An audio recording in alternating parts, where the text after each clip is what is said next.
I've always found brains to be pretty fascinating, but thankfully it wasn't until my college anatomy class that I first held one.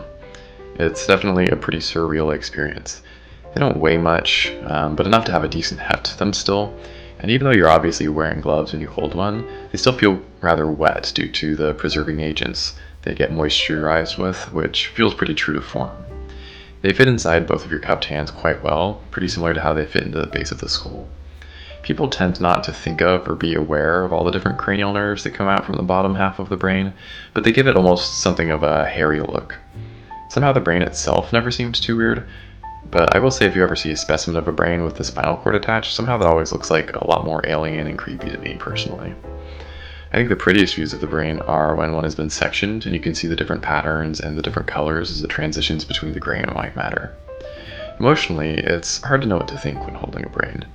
On one hand, it's disconcerting to think that sitting there in your hands is the closest thing we have to a physical manifestation of someone's spirit.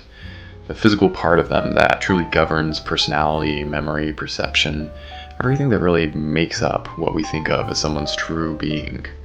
In the book Stiff, The Curious Life of Human Cadavers by Mary Roach, the author illustrates this point, discussing, among many other interesting things, how a hypothetical brain transplant would, in reality, be better understood as a body transplant instead. Meaning, if person A's brain was transplanted into person B's body, it's not like person B would suddenly be themselves again, but with all the functioning brain parts that they needed. Rather, they would now be person A instead, with a whole new set of body parts for person A to control with their brain instead.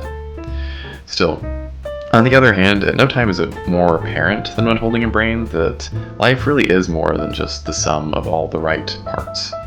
I distinctly recall the feeling of standing there knowing that in my hands was the hard drive containing all of somebody's lived experiences, their memory, all the software and programs governing their personality, their abilities, while at the same time knowing more than I did for anyone else I've ever met that that person was completely and utterly dead.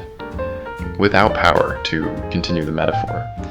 Like you could construct whatever Frankenstein monster you wanted, but the spark of life truly was a unique and special thing that only existed in the living, one that was irrefutably absent and could never be brought back, even to animate an otherwise immaculate corpse. I've held the brains of deceased individuals a couple more times during medical school, and it was always something of a reverent experience.